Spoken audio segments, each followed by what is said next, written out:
இந்த உரையாடல் வந்து நிறைய பேர் நம்ம எங்கிட்ட கேட்ட கேள்விக்கான பதில் தான். இது எப்படி சாத்தியமாக்குனீங்க? நிறைய பேர்த்துக்கு இது இவ்வளவு குறுகிய காலகட்டத்தில் சாத்தியமாக்குனீங்க? என்னென்ன ப்ராசஸ் பண்ணீங்க? அப்படிங்கிறதுக்கான ஒரு ஒர்க் ஷாப், ஒரு தெளிமுறை தான்.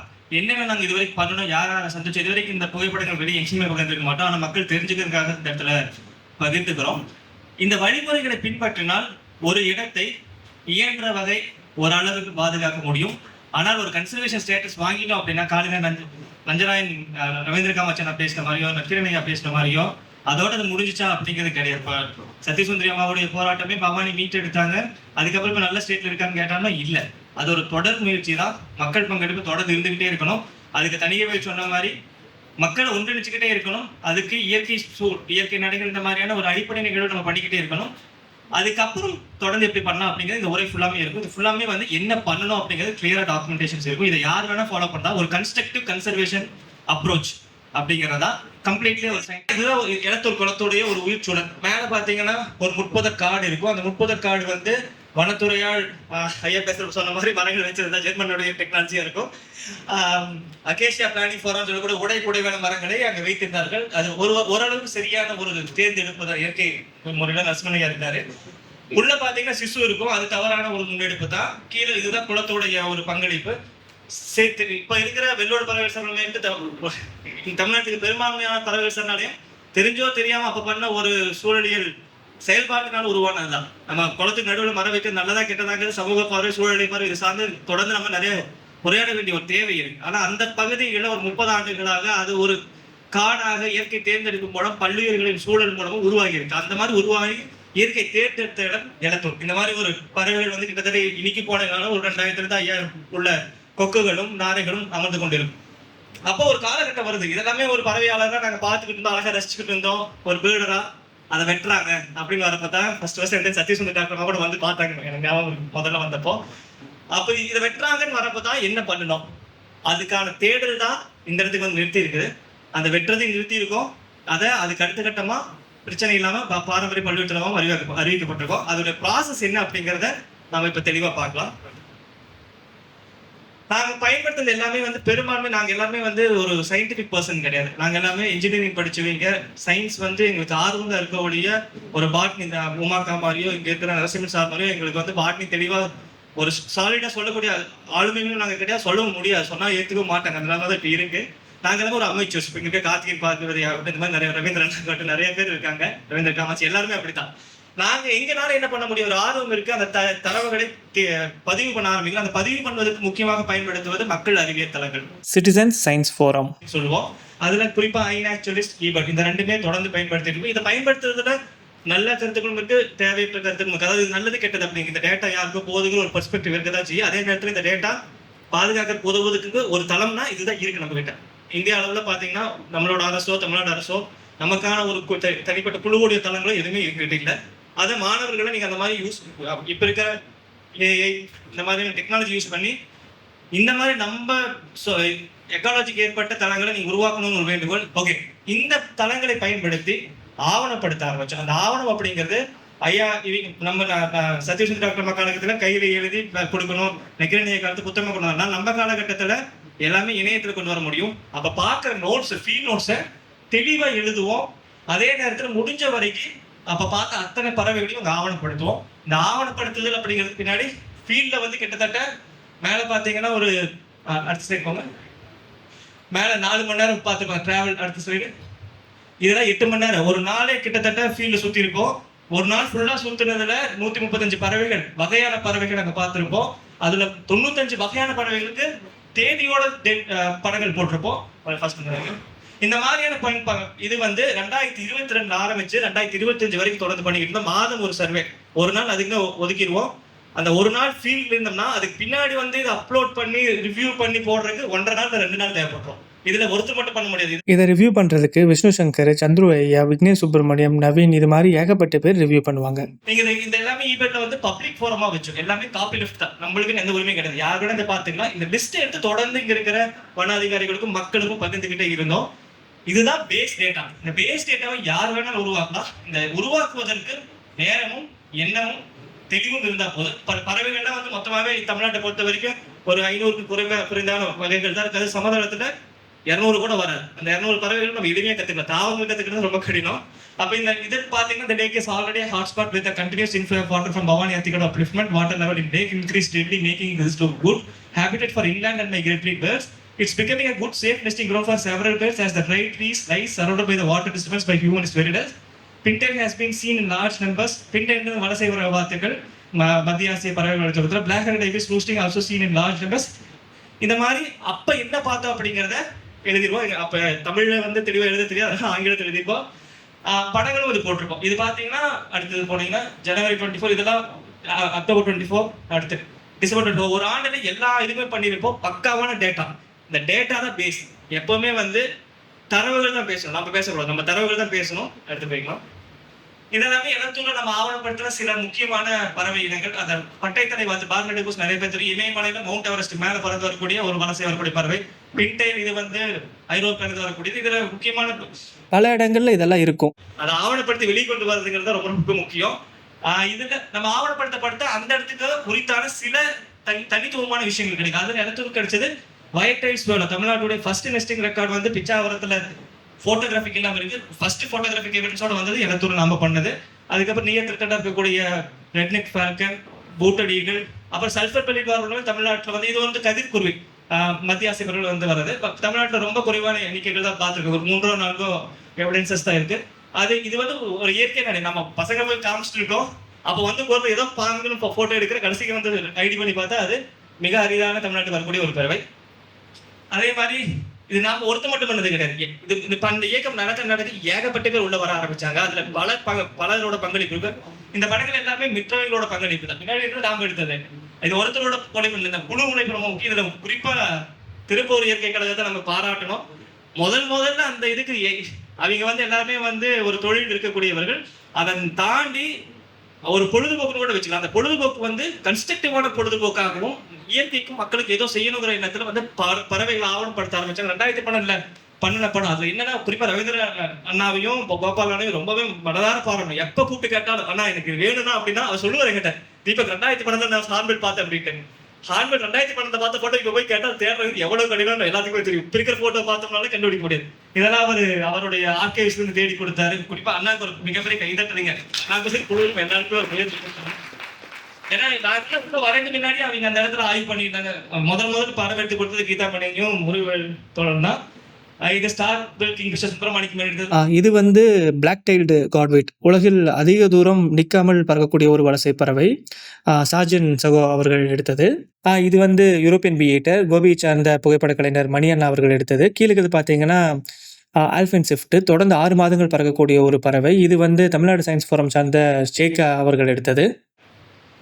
இதுல எல்லா பறவையாளர்களும் நம்ம குறிப்பா பண்ற ஒரு தவறு என்னன்னா, பறவைகள் அழகையும் பறவைகள் இதையும் தான் பார்த்துக்கிட்டே இருப்போம், ரேரிட்டியும். ஆனா நெஸ்டிங்கை பார்க்கவே மாட்டோம். ஒரு இடத்த பாதுகாக்கணும்னா அந்த இடத்துல என்ன உயிர்ச்சூழல் இருக்கு, அங்கே எவ்வளவு உள்ளூர் இனங்கள் இனப்பெருக்க செஞ்சுட்டு இருக்கு அப்படிங்கிறத நம்ம முக்கியமா பார்க்க வேணும்.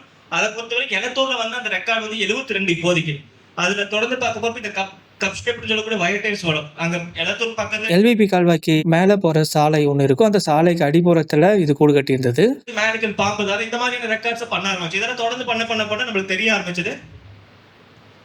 இது வந்து எலத்தூர். இதுல குறிப்பா எலத்தூருக்குன்னு வந்த ஒரு 2 முக்கியமான விஷயங்கள் என்னன்னா, இது எலத்தூர் மட்டும்தான் இப்படி வந்தது கிடையாது. அந்த மாதிரி ஆவணப்படுத்த ஆரம்பிச்சோம். ஒரு குளம் அப்படிங்கிறப்போ எல்லாரும் என்ன பண்ணுவோம், தண்ணிக்கிற இடத்துக்கு போய் பார்த்துட்டு அங்க பறவை பார்த்து வந்துடும். ஆனா அது பல்வேறு உயிர்ச்சூழல் இருக்கு. அதை பின்னாடி பார்ப்போம். கடந்த 2025 மற்றும் 2024 ரெண்டுமே வந்து எலத்தூர் தமிழ்நாட்டுடைய ஒரு வாழ்விடத்துல அதிக வகையான பறவைகள் இருப்பதா ஆவணப்படுத்தி வெளிக்கொண்டு வந்தோம். எலத்தூர் நாகமலையும் பாத்தீங்கன்னா ஏரியல் டிஸ்டன்ஸ் ஒரு 3 கிலோமீட்டர் தான். கேரளியா பேசுறது கூட சொன்னாரு. ஒரு குறிப்பிட்ட இடத்துல ரொம்ப அருகாமையில் இருக்கக்கூடிய 2 இடங்களுக்கு பிஹெச்எஸ் வாங்குறதுங்கிறதால அவ்வளவு ஈஸியான வழியில் அது நாமளா முன்மொழிஞ்சு. ஓகே, இது இந்த ஆவணப்படுத்துதல் ஆரம்பிக்கிறப்போ இது ஒரு நாள்ல நடந்த விஷயம் கிடையாது. இந்த நம்பர்ஸ் எல்லாம் சொல்றப்போ இது பல பேருடைய பங்களிப்பும் பல நாள்கள் நடந்தது. இது ஃபர்ஸ்ட் டிஎன்பிஹெச்எஸ் அமைப்புன்னு சொல்லி சென்னை கோயம்புத்தூர் இருக்காங்க. அதில் சதீஷ் அண்ணா வந்து பண்ணி கொடுத்தாரு. அவர் வரல இன்னைக்கு. அவர் பாட்டுக்கு வந்துட்டு சும்மா சுத்திக்கிட்டு இருப்பாரு. அப்படி பார்த்தது அடுத்து இந்த படத்துல இருக்கிறது சந்தோஷும், துர்கா அக்காவும். சூழ்நிலையும் குழு சார்ந்து கடந்த 5 ஆண்டுகளாக நம்ம கூட இணைஞ்சு பயணிச்சுட்டு இருக்காங்க. சந்தோஷ் தமிழ்நாட்டுடைய யங்கஸ்ட் என்டமாலஜிஸ்ட்டா சொல்லலாம். இப்போ கனடால இருக்காப்புல. பூச்சிகள் ஐடென்டிஃபை பண்றதுல ரொம்ப ரொம்ப முன்னோடியான தெளிவான ஒரு சயின்டிஃபிக் அப்ரோச் பண்ணக்கூடியவரு. அவரு வந்ததுக்கு பிறகு ஒரு 2, 3 முறை தான் வந்தாரு. கனடாலேருந்து வந்தப்போ கூட வந்து பண்ணி குடுத்தாரு. அதுல கிட்டத்தட்ட இன்செக்ட்டோட டைவர்சிட்டி 100 150 ஸ்பீஷீஸ பார்த்து குடுத்தாரு. அந்த டேட்டா இன்னும் நம்மளுக்கு வேல்யூவ ஆட் பண்ணுச்சு. இந்த நம்பர்ஸ் அப்படிங்கிறது நம்ம அத்தாரிட்டிஸ்க்கு சொல்றப்ப ரொம்ப ரொம்ப முக்கியமான விஷயம். Numbers doesn't matter for a place, but அத்தாரிட்டிஸ்க்கு சொல்றப்ப நம்பர் மேட்டர்ஸ். இது வந்து ஃபர்ஸ்ட் பிளான் சர்வே பண்றது வந்து பாளையங்கோட்டையிலிருந்து சித்த மருத்துவ கல்லூரி சேர்ந்த ராஜேஷ் அண்ணா பிளான் ரிசர்ச்சர், அவர் வந்து பண்ணி கொடுத்தாரு. அதுக்கப்புறம் கொஞ்சம் கொஞ்சமா பிஎஸ்சி எல்லா சர்வேஸ்லையும் உள்ள கொண்டு வருவாங்க சார். இடத்தோட கவர்மெண்ட் நடத்துற எல்லா சர்வேஸ்லையும் டெரஸ்ட்ரியல் சர்வே ஆகட்டும், வெட்லைன் சர்வே ஆகட்டும், இது எனக்கு தெரிஞ்சு 24, 25, 23 ஆரம்பிச்சிட்டோம். கவர்மெண்ட் உள்ள வர ஆரம்பிக்கிறாங்க கொஞ்சம் கொஞ்சமா. நாக்டரல் ஸ்டடி எல்லாமே எங்களை யாருமே எக்ஸ்பர்ட்ஸ் கிடையாது. இது ஃபர்ஸ்ட் பண்ணது வந்து மதுரை நண்பர்கள் தான். விஸ்வா இன்னைக்கு வரல, விஸ்வா டீம் தான் ஃபுல்லாமே வந்து நாகமலையும் சரி எலத்தூர் சரி மதுரையிலேருந்து வந்து இதுக்குன்னே ஒன்னா இங்க ஈரோட வரப்ப எதுக்காச்சும் கூப்பிடுவாங்க. ஒரு டைம் எங்களை வந்து பண்ணாங்க. எலத்தூர் பண்ண திருப்பூர் சார்ந்த ஜெகன் ஒரு குழுவினர்.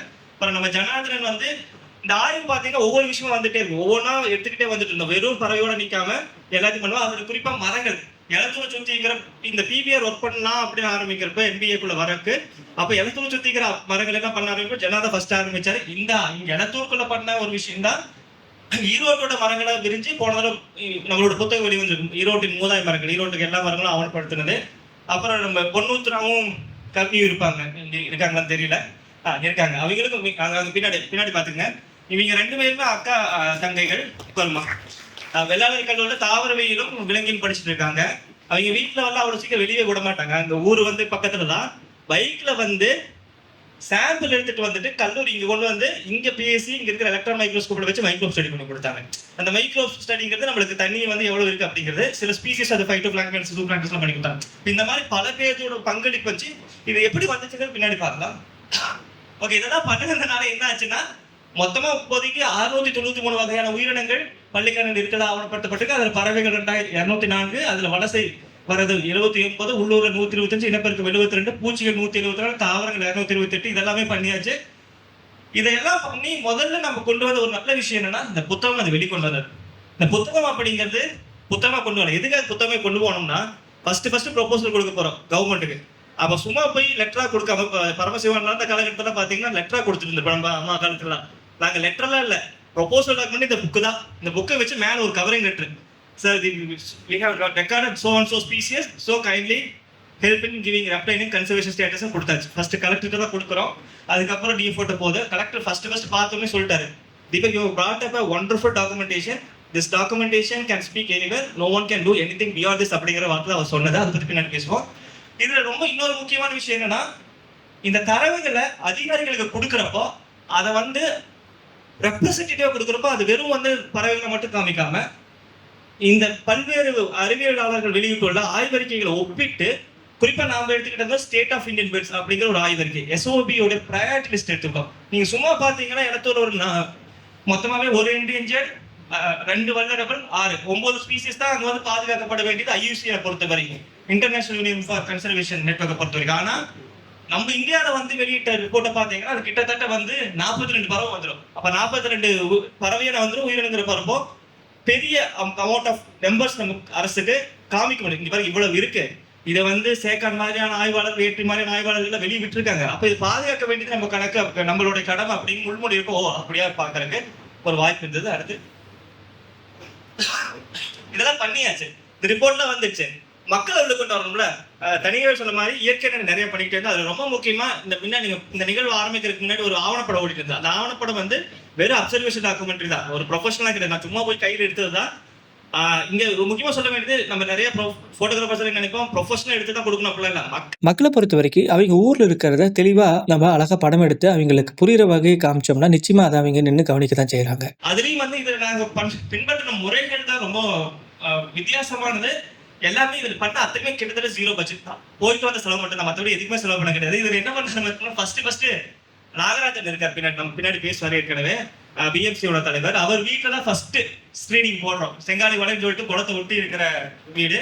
அங்க அவர் வீட்டுல சின்ன வாசல் இருக்கும். ஒரு இது ப்ரொஜெக்ட் நம்மளே வச்சிருந்தோம். அது வீட்டுல வச்சு ப்ரொஜெக்ட் வச்சு போட்டப்போ ஊர் மக்கள் ஃபர்ஸ்ட் பாக்குறாங்க.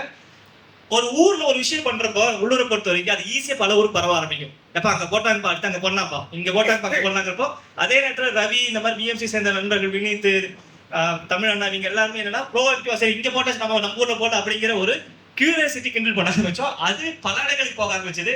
அது இன்னும் அழகா என்னன்னா, கோயில் திருவிழாக்குல எல்லாம் ஒரு கேப் கிடைச்சுன்னா அந்த கேப்ல இடத்தோட படத்தை ஓட்டுவோம். படத்தை மட்டும் ஓட்டாம அதை பத்தி பேச ஆரம்பிப்போம். ஒரு 10 நிமிஷம் படம் தான், நிறைய நேரம் எடுத்துக்க மாட்டோம். அந்த 10 நிமிஷத்துல அந்த மக்கள் வந்து எப்ப ஒண்ணு நேரம் வந்து அதை பாக்குறத உணர்வாங்க, இன்னொன்னு கண்ணுல பாக்குறது உணர்வாங்க. நீங்க நேரம் சொல்லிட்டு போனீங்க, எனக்கு என்னோட அனுபவம் தான், நீங்க உணர்றது கிடையாது. இதெல்லாம் வந்து அங்க செம்மாண்டுவதின்னு சொல்லிட்டு ஒரு அது வாய்க்கால் ஓடு, எல்பிபி வாய்க்கால் ஒட்டி இருக்கக்கூடிய மரத்துக்கு அடிய சின்ன கோயில் சாமி தான் இருக்கும். வெறும் கல்லு தான் அங்க சாமி. அங்க வந்து ஸ்கிரீனிங் பண்ணோம். அதுக்கப்புறம் இது வந்து எனக்கு தெரிஞ்சு இன்னொன்று கண்ணங்காட்டுப்பாளையம் சொல்லிட்டு எலத்தூருக்கு மேல இருக்கிற ஊரு. இது அப்படியே அடுத்தடுத்த கட்டத்துக்கு போய் பிகேஆர் காலேஜ் வந்து அங்க கோவில பிகேஆர் உமன்ஸ் காலேஜ் வந்து நம்பியூர்ல வந்து அவங்களோட என்எஸ்எஸ் கேம்ப் போட்டிருந்தாங்க. அந்த கேம்ப்ல கூப்பிட்டு நம்பியூருக்கு அந்த இடத்துல ஒரு முக்கியமான டவுன், நம்பியூர் பஸ் ஸ்டாண்டுக்கு பின்னாடி சந்தையில வந்து ஊரே ஊடி வச்சு ஒரு ஸ்கிரீனிங் போட்டோம். அது வந்து ஊர் ஃபுல்லாவே பரவாயில்ல ஆச்சு. இந்த இடம் வந்து உண்மையாவே உயிரினங்கள் இருக்கு. அது வரைக்கும் இந்த மக்கள் என்ன நினைச்சிருந்தாங்க, வெறும் கொக்கதான் இருக்காங்க, ஒண்ணு இல்லை, அதை பார்க்க வேலை வேண்டியது அப்படின்னு நினைச்சிருந்தீங்களா. அந்த பிம்பம் வந்து கொஞ்சம் கொஞ்சமா மாற ஆரம்பிச்சிச்சு. இது அதே மாதிரி ஒரு கண்ணங்காட்டு பணி, இது வந்து புது சூரியவாலயம் சுத்தி இருக்கிற கிட்டத்தட்ட 15 ஸ்கிரீனிங் மேல பண்ணியிருக்கோம். 15 ஊரு அப்படிங்கிற கணக்கு வச்சுக்கலாம். அப்புறம் குறிப்பா இந்த இடத்துல கேசவமூர்த்தி மிக முக்கியமான பங்களிப்பு. ஒரு குளம் அப்படின்னா ஐயா பேசினப்போ நம்ம வந்து குளம் பாதுகாப்பு என்ன, வெறும் தூர் வாடுறது, மரங்கள் வைக்கிறது அப்படிதான் நினைச்சிட்டு இருக்கோம். பெரும்பாலும் நீர்வழித்தடங்களையோ நீர் பிடிப்பு பகுதிகளோ புரிஞ்சுக்கிறதும் கிடையாது, பாதுகாக்கிறது கிடையாது, அறிஞ்சுக்கிறதும் கிடையாது. அந்த வகையில எலத்தூருக்கு ரொம்ப முக்கியமான ஒரு பங்களிப்பு அப்படின்னு பாக்குறப்போ, எலத்தூர்ங்கிறது கீழே கடைமாடி பகுதியில் இருக்கக்கூடிய ஒரு குளம். அதுல இருந்து நேரம் பவானி தண்ணி வந்துடும். அதுக்கு கீழே பாத்தீங்கன்னா 21 ஊர்கள் இருந்து நீர் வருது. அந்த 21 ஊர்கள் இருந்து வர நீர்வழி தடத்தை கேசவமூர்த்தி இருக்காரா, கேசவ் இந்த இடத்துல மிகப்பெரிய ஒரு கைத்தட்டை கொடுக்கணும். இவரு மிதிவண்டி வச்சிருக்காரு. மிதிவண்டிலேயே தான் போய், ஏன்னா பைக்ல எல்லாம் கத்துக்கு எல்லா இடத்துக்கும் போக முடியும். மிதிவண்டிலேயே போய் சின்ன சின்ன வாய்க்காடு ஒரு நாள் கூட்டு போயிட்டு எங்கேயோ போய் நின்றுட்டோம் நாங்கெல்லாம் 2 பேர் போயிட்டு. இந்த மாதிரி எல்லா இடத்துக்கும் பிசிக்கலா போய் பிஆர்ஐ பண்ணி இந்த மேப்பை கிரியேட் பண்ணோம். இதுல 2 முக்கியமான வழித்தடங்கள் இருக்கு, கிட்டத்தட்ட 12 ஸ்ட்ரீம்ஸ் இருக்கு. அந்த 12 ஸ்ட்ரீம்ஸ்ல பாத்தீங்கன்னா 46 தடுப்பணைகள் கட்டி வச்சிருக்காங்க. எல்லாம் ஃபர்ஸ்ட் என்ன நினைச்சிட்டு இருந்தாங்க, இடத்துக்கு தண்ணியே வராது, கடந்த 20 ஆண்டுகள் 3 தடவை நம்பி இருக்குங்கிறது இந்த ஆய்வு மூலமா தெரிய ஆரம்பிச்சது. அப்புறம் இதெல்லாமே வந்து அடுத்து போயிருக்கேன். இதுல இன்னும் நம்ம எல்லாரும் புரிஞ்சுக்கணும், தனியவள் ஒரு ஆற்றுக்கு சொன்ன மாதிரி ஒரு குளம் அப்படிங்கிறப்ப வெறும் அந்த நீர்பிடிப்பு பகுதியாகவும் மனித பார்வையில் பார்க்கறத தவிர்த்துக்கிட்டு அங்க இருக்கிற உயிர் சூழலையும் வாழ்வடைந்து புரிஞ்சுக்கணும். அதுல குறிப்பா பார்த்தோம்னா எலத்தூர் குளத்தை பொறுத்த வரைக்கும் உள்ள தண்ணி வர பகுதி பார்த்தீங்கன்னா நல்லாமே வந்து பாறைப்பாங்கான பகுதியா இருக்கு. அது ஒரு உயிர் சூழலுக்கு வாழ்விடமா இருக்கு. நடுவுல குளம் வந்து ஒரு 10-15 அடிக்கு ஆழமான பகுதியா இருக்கும். அங்க வாத்துக்கள் நீர்க்காக பாம்புதரா இருக்கும். அதுக்கப்புறம் பாத்தீங்கன்னா ஆழம் குறைந்த பகுதியில நன்னீர் தாவரங்களான ஹைட்ரில்லா மாதிரியான சதுப்பு நில தாவரங்கள், நன்னீர் தாவரங்கள், aquatic and semi aquatic plants இருக்கும். கரையை ஒட்டி காடுகள் இருக்கும். அது வந்து தண்ணி போற இதுதான், தண்ணி போற இடத்த ஒரு ஸ்ட்ரீமை ஒரு சின்ன ஆறை தடுத்து கட்டின ஒரு இடம் தான். இதுல எலத்தூருக்கு இன்னொரு முக்கியமான அம்சம் என்னன்னா, எலத்தூருடைய வடக்கு திசையில ஒரு முற்புதர் காடு இருக்கும். அந்த காடு வந்து இப்போ டெரஸ்ட்ரியல் பேர்ட்ஸோடைய கவுண்டை சேர்த்து கொடுத்துருது. சதுப்பு நிலங்கள் இருக்கும். இது வந்து இந்த மாதிரி வாழ்விடங்கள் நம்ம புரிஞ்சுக்கணும். நம்ம குளம் அப்படின்னா வெறும் தண்ணி தேக்கிறது மட்டும் தான் நினைச்சிருப்போம். நீங்க எல்லாருமே குளத்துல பல்வேறு வாழ்விடங்களுக்கு, அந்த வாழ்விடங்களுக்கு ஒவ்வொரு உயரத்திலையும் ஒவ்வொரு மாதிரியான உயிர்ச்சூழலும் உயிரினங்களும் பறவைகளும் வாழ்ந்துகிட்டு இருக்கு. அதை ஆவணப்படுத்த ஆரம்பிச்சு அதை அறிஞ்சுக்கிட்டு பண்ணுவோம். நிறைய பேர் இப்போ சொல்லுவாங்க, எலத்தூர் குளத்துக்குள்ள நேரம் மண் ரோட்ல வந்து பார்த்துட்டு அங்க பறவையே இல்லப்பா அப்படிம்பாங்க. இந்த இடம் எல்லாம் சுத்தி பார்க்கணும், குறைஞ்சது 5 மணி நேரம் சுத்தினத்தை நம்ம பார்க்க முடியும். அது இன்னொரு ஆய்வுல நாங்க தெரிஞ்சுக்கிட்டது, குளம் காஞ்சி போறப்போ குளத்துக்குள்ள ஹைட்ரில்லா போன்ற நன்னீர் தாவரங்களும் தண்ணிக்குள்ள இருக்கிற மேக்ரோ ஆல்கேவும் காஞ்சி போய் ஒரு சின்ன புல் மத்த மாதிரி ஆயிடும். அதுல பல உள்ளூர் பறவைகள் வந்து இனப்பெருக்கம் செய்யறத நம்ம ஆவணப்படுத்த ஆரம்பிச்சோம். அதுல குறிப்பா இந்த இடத்துக்கு முக்கியமானது மேல பாத்தீங்கன்னா கரை. அந்த கரை வந்து காடா இருக்கு. நம்ம எல்லா ஸ்மார்ட் சிட்டி ப்ராஜெக்டும் ஃபர்ஸ்ட் எடுத்து என்ன பண்ணுவோம், இந்த கரையை காலி பண்ணிட்டு கான்கிரீட் அடிச்சிருவோம். உலகத்துல மண்ணும் நீரும் சேர இடம் இனப்பெருக்கம் பல்லுயிர்கள் வாழ்வதற்கும் இனப்பெருக்கம் செய்வதற்கு முக்கியமான இடம். அது கடல், மேங்க்ரூவ்ஸ் ஆகட்டும், நன்னீரை பொறுத்த வரைக்கும் எக்கோட்டான், வெட்லாண்ட் மார்ஜினா சொல்லக்கூடிய இந்த கரைகள் ஆகட்டும், இந்த ஸ்லோப் வந்து ரொம்ப ரொம்ப முக்கியம். அதை வந்து பாதுகாத்தோம். அந்த அழிவதற்கு இல்லாம ஒரு கட்டத்துல அதுக்கு அடிக்கிறதுக்கு வந்தாங்க, அதுவும் பாதுகாத்தோம். அது எப்படிங்க பின்னாடி பார்க்கலாம். இப்போ வரைக்கும் இப்படியாதான் இருக்கு. தனியவேல் முன்னாடி சொன்ன மாதிரி இயற்கை நடைகள் நக்கீரடையா கூட சொல்லுவார், பின்னாடி மாதிரி என்னடா வாக்கிங் போயிட்டீங்களா, வாக்கிங் போனா இது ஒரு இயற்கை நடை போட்டுறீங்களா. இது பேசிக் தான். நான் நிறைய பேர் கேட்பாங்க, இயற்கை நடை நடத்தப்ப என்னையா வருது உனக்கு அப்படிம்பாங்க. இயற்கை நடை நடத்தப்ப ஒண்ணுமே வருது இல்லை, காந்தி நாட்டை சொன்ன மாதிரி தான். அப்போ வந்து நல்ல ஆங்கிலேயர் எதுக்கிறதுக்கு அவரு ராட்டினம் சுத்துறப்ப இது என்ன பண்றாங்கன்னு சொல்றது ஒரு மாதிரி. இதே மாதிரி இருக்கிற இடத்துலப்போ அழகா மக்கள்கிட்ட அந்த விஷயத்தை கொண்டு போய் சேர்த்திடலாம். நாளைக்கு அவன் வந்து அதுக்கு போராடுறானோ இல்லையோ அட்லீஸ்ட் தெரிஞ்சிருப்பான். அவன் மனசுக்குள்ள இது குறித்து ஒரு சின்ன சிந்தனைனாச்சு வரும். அதை நம்ம தொடர்ந்து பண்ணிக்கிட்டே தான் இருக்கோம். எலத்தூரை பொறுத்த வரைக்கும் 27 இருக்கிற நடிகர் 1137 பேர் நேரடியா குளத்துக்கு வந்திருக்காங்க. அது குறிப்பா பாத்தீங்கன்னா எலத்தூர் இதுல வந்து இந்த கொஞ்சம் கொஞ்சமா போயிட்டே இருக்கு. இப்ப சூழலுக்கு வந்து தமிழ்நாடு அரசோட எம்ஓஇ போட்டிருக்கோம். வெட்லேண்ட் அத்தாரிட்டியோட தமிழ்நாட்டில் இருக்க வெட்லேண்ட்ஸ்ல இந்த மாதிரி நிகழ்வுகள் பண்றதுக்கு அத்தாரிட்டி எம்ஓயும் சைன் பண்ணிருக்கோம். அது அடிப்படையில் பாத்தீங்கன்னா ஃபர்ஸ்ட் அரசு பள்ளி மாணவர்கள், அதுக்கப்புறம் அரசு பள்ளி ஆசிரியர்கள், தனியார் பள்ளி மாணவர்கள், உள்ளூர் மக்கள், பொதுமக்கள் இது எல்லாமே பண்ணி இதுல ஒரு பியூட்டிஃபுல்லா ஒரு விஷயம் என்ன பண்ணோம்னா, அரசு பள்ளி மாணவர்கள் நீங்க எங்கிருந்து கூட்டு வரதால அவங்களுக்கு கஷ்டம், எங்களுக்கு பேருந்து இருக்குது. அப்ப இடத்தூர்ல வந்து நம்பியூர்ல வந்து குமுதா காமராஜ் 2 இன்ஸ்டிடியூஷன்ஸ் இருந்துச்சு. அதுல குறிப்பா கேசவதான் அதுவும் பண்ணாரு. அந்த இன்ஸ்டிடியூஷனை சார்ந்த தாளாளர்கள்ட்ட நாங்க போய் ஒரு வேண்டுகோள் வச்சோம். நாங்க உங்க பசங்களுக்கு நாங்க ஃப்ரீயா சொல்லி கொடுக்குறோம், ஆனா எங்களுக்கு ஒரு வேண்டுகோள், பாதி உங்க பசங்களும் பாதி அரசு பள்ளி மாணவர்களையும் அழைச்சிட்டு வாங்கன்னு சொல்றப்போ பெண்கள் வரப்போ அரசு பள்ளி பெண்களை கூட்டு வந்துருவாங்க, ஆண்கள் வரப்போ அரசு பள்ளி நம்பிய பாய்ஸ் ஹை ஸ்கூலும் கூட்டு வந்துருவாங்க. இந்த மாதிரி கொஞ்சம் கொஞ்சமா கூட்டது. அப்புறம் சிஓ மூலமா சுத்தி 132 பள்ளியில் இருக்கிற எல்லா ஆசிரியர்களும், பள்ளிக்கு 2 ஆசிரியர்கள், குறிப்பா அந்த எக்கோ கிளப் இருக்கக்கூடிய எக்கோ கிளப் கீழ் இருக்கக்கூடிய ஆசிரியர்களை சுற்றுச்சூழல் மன்றம், அது வந்து தமிழ்நாடு அரசோட இதுக்கு இருக்குது. இந்த நிகழ்வுகளை கலந்துகிட்ட ஆசிரியர்கள் மூலமா இந்த பகுதியில் இருக்க எல்லா மாணவர்களுக்கும் இந்த இடங்களோட முக்கியத்துவத்தை கொண்டு போய் சேர்க்க ஆரம்பிச்சோம். இதுதான் நம்ம பண்ண ஈவெண்ட்ஸ். இது வரைக்கும் பாத்தீங்கன்னா ஒரு 32 ஈவெண்ட் பண்ணியிருக்கோம். பார்ட்டிசிபென்ட்ஸோட கவுண்ட் யாரெல்லாம் வந்திருக்காங்கன்னு உங்களுக்கு தெரியும். கவர்மெண்ட் ஸ்கூல் டீச்சர்ஸ் இதில் பார்த்தீங்கன்னா தெரியும். விஇடி காலேஜ் யார் வந்தாங்கனாலும் ஏதோ ஒரு வகையில் நம்ம கூட்டம் தரும். நான் இருக்கணும், நான் இத்தனைக்கு நான் கடந்த ஒரு ஆண்டா இல்லை. என்னோட பெரிய சந்தோஷமே என்னன்னா இது மக்கள் இயக்கம் மாறிடுச்சு. இப்போ வந்து கேசவ, நாகராஜன், ரவி இந்த மாதிரி அடுத்த கட்ட மக்கள் எடுத்துக்கிட்டு போயிட்டு இருக்காங்க. இது ரொம்ப ரொம்ப முக்கியம் கன்சர்வேஷனை பொறுத்த வரைக்கும். ஒருத்தரை நம்பி மட்டும் அந்த இடத்துல இருக்கக்கூடாது. இப்போ யார் வந்தாங்கனாலும் அங்கே அழகா சொல்லிக் கொடுக்கறதுக்கு நிறைய பேர் உருவாக்கிட்டாங்க, உள்ளூர் மக்களே. அடுத்து ரவீந்திரன் சொன்ன மாதிரியே அந்த செய்திகள், தொடர்ந்து செய்திகள் உருவாக்கிக்கிட்டே இருந்தோம். அதுக்கேற்ற மாதிரியான நல்ல ஊடகவியலாளர்கள் இங்க இருந்தாங்க. குறிப்பா ஜனா, ஜீவா அண்ணா, அப்புறம் ரமேஷ் அண்ணா, எங்களுக்கு எல்லாத்துக்கும் நன்றி சொன்னோம். நம்ம ஆதிவழி இந்த இடத்துல நன்றி சொல்லிக்கணும். எந்த செய்தி வந்தாலும் அதை செய்தியாக்கும். ஆனா அந்த செய்தியில வந்து முடிஞ்ச வரைக்கும் எக்ஸாகரேட்டர் இருக்கக்கூடாதுன்னு ரொம்ப தெளிவா இருந்தோம். நீங்க ஊடகங்களுக்கு கொடுத்தீங்கன்னா உடனே வந்து வெளிநாட்டு பறவை வந்து இனப்பெருக்கம் செய்கிறது, ஆஸ்திரேலிய பறவை வந்து எழுதிடுவாங்க. அதனால நாங்க என்ன பண்ணுவோம், ஒரு சின்ன ஹிண்ட் மாதிரி தெளிவா எழுதி அவங்க கையில கொடுத்துருவோம். அதை வச்சு அவங்க நியூஸ் மேக் பண்ணிப்பாங்க. அந்த மாதிரியான ஊடகங்கள் நம்மளுக்கு அமைஞ்சாங்க. அவங்க எஜுகேட் பண்ண ஆரம்பிச்சு கொஞ்சம் கொஞ்சமா. இது ஒரு ஒரு டேர்னிங் பாயிண்ட் எலத்தூர் கன்சர்வேஷன்ல.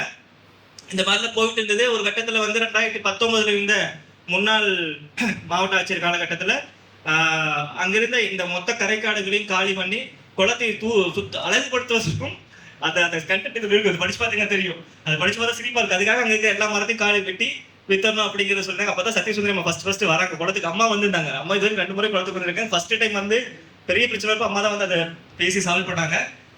இந்த ஆவணங்கள் அப்பவே ரெடி ஆயிடுச்சு. இந்த பிரச்சனை போயிட்டே இருந்தது. ஒரு சைடு இந்த மாதிரி மரம் வெட்டுறதுக்கு காசு கட்டிட்டாங்க. 6 லட்சம் ரூபாய் வந்து ஒரு கான்ட்ராக்டர் கட்டிட்டாங்க. இது முன்னாடி நடந்துச்சு. அப்ப என்ன இருக்கு அப்படின்னா, இங்க இந்த மாதிரி பல பேர் உள்ள வர ஆரம்பிச்சிட்டாங்க. திருப்பூர் சேர்ந்தவங்க, நாம நிறைய ஈரோட்டை சேர்ந்த நண்பர்கள் எல்லாமே வராங்க. அப்ப வந்து அரசுக்கு தெரியப்படுத்துறோம். அதுல கிரீன் கமிட்டி மீட்டிங், குறிப்பா அந்த ட்ரீ கட்டிங் மீட்டிங் சொல்லுவாங்க. அந்த கிரீன் கமிட்டி மீட்டிங்ல இது நம்ம தொடர்ந்து எஜுகேட் பண்ணதுனால அங்க இருந்த ஒரு சுற்றுச்சூழல் மன்றத்தை சார்ந்த ஆசிரியர் அப்ப வந்து அந்த கிரீன் கமிட்டி மீட்டிங் படிக்கிறாங்க. கடைசி பாயிண்டா வச்சிருக்காங்க, இடத்தொழிலுக்கு 2050 மரங்களை வெட்டுவதற்கு அப்படின்னு சொல்லிட்டு டக்குன்னு வந்து இது எப்ப அது அரசோடைய ஒரு இதுதான். டக்குன்னு பெரிய சின்ன ஒரு 4 மரம் வைக்கணும், அதுக்கு 10 பத்தி எழுதி வச்சிருப்பாங்க. 2000 மரம் வைக்கணும், இதுல ஒரு பத்தி வச்சிருப்பாங்க. அதை டக்குன்னு வந்து தவிர்த்துட்டு அப்ப வந்து அந்த டைம்ல அவங்களுக்கு டேட்டா இருந்தது. இந்த நம்ம முன்னாடி காமிட்ட படங்கள்லாம் இருந்தது. அந்த படங்கள் வந்து அப்பவே கலெக்டர் மீட்டிங்ல பிரசென்ட் பண்ணி அந்த சார் இதுதான் இருக்கு, இதைத்தான் நீங்க வெட்டணும்னு நினைக்கிறீங்களா, வனத்துறையத்தை வெட்டணும்னு நினைக்கிறீங்களான்னு கேட்கறாங்க. அவங்களும் எதுவும் செய்ய முடியாது, டேட்டா அங்கே பேசிச்சு. இப்போ இல்லைங்க இது முடியாது அப்படின்ட்டாங்க. அப்போ உடனே வந்து அதில் குறிப்பாக பழைய மாவட்ட ஆட்சியர் திரு ராஜகோபால் சுப்பராஜ் சார் அவர்களே நம்ம மனதார பாராட்டணும். ஏன்னா அவர் அப்போ ஒரு போல்ட் டெசிஷன் எடுக்கிறாரு. என்ன எடுக்கிறாருன்னா, இது கண்டிப்பா இது பாதுகாக்கப்படணும் அப்படின்னு சொல்லிட்டு அந்த இடத்துல ரிட்டர்னை கொடுத்துறாரு. அதை ரிட்டர்னை கொடுத்து இது வந்து வெட்டுறதுக்கான வந்த வெளியீடு, நிறுத்துறதுக்காக வந்த வெளியீடு. இதில் பார்த்தீங்கன்னா மரங்கள் ஈரோடு மாவட்டம் நம்பியூர் வட்டம் எலத்தூர் ஆக்கிரமம் எண் 436 உள்ள 37 ஹெக்டேர் உள்ள எழுத்தூர் பேரூராட்சி சொந்தமான குளத்தில் சுற்றுச்சுவர் மற்றும் ஆழப்படுத்துதல் பணிக்கு கேட்டுங்க, சுற்றுச்சுவர் மற்றும் ஆழப்படுத்தல் பணிக்கு இடையூறாக இருந்த 2059 மரங்களை அகற்ற அனுமதி கோரியது உத்தரவிடப்பட்டது, ஏழை தொகை செலுத்தப்பட்டது. கவனிச்சுக்கோங்க, இப்படிதான் இருக்கு. இது வந்து அதன் அடிப்படையில் மேற்படி 2059 மரங்களை வெட்டுவதற்கு அனுமதித்துள்ள உத்தரவை ரத்து செய்யவும், ஏழாவது வரை என்பவரால் செலுத்தப்பட்ட தொகையை மீண்டும் தனியாருக்கு திருப்பி செலுத்தவும் தீர்மானிக்கப்பட்டது. இது ஒரு முக்கியமான ஒரு டர்னிங் பாயிண்ட் எலத்தூரை காப்பாத்துனதுல. இப்ப அது இல்லைன்னா ஒண்ணுமே இருந்திருக்கு, மொத்தமா வாசம் உண்டாயிருக்கும். சரி, இது வந்து நம்ம பண்ணிக்கிட்டே இருக்கோம். இந்த இயற்கை நடை மூலமாக மக்கள் உள்ள வர ஆரம்பிக்கிறாங்க. மக்கள் வந்தாச்சு. அடுத்து என்ன பண்றது? மக்கள் உள்ள வந்துறாங்க. மக்கள் கையில ஒரு அதிகாரத்தை கொடுக்கணும். அதுக்கு பறவைகள் சரணாலயம் உருவாக்குறது அது கொடுக்காது. அது வனத்துறை கையில தான் அந்த அதிகாரத்தை கொடுக்கும். இங்க மக்கள் கையில நம்ம கொடுக்கறதுக்கு 2002ல இந்திய அரசியலமைப்பு சட்டத்து வழியா வெளிவந்த நேஷனல் பயாலஜிக்கல் டைவர்சிட்டி ஆக்ட், உயிரி பன்மையின் சட்டம், இது வந்து உதவும். இந்த சட்டம் பத்தி ஒரு சின்ன அறிமுகம்.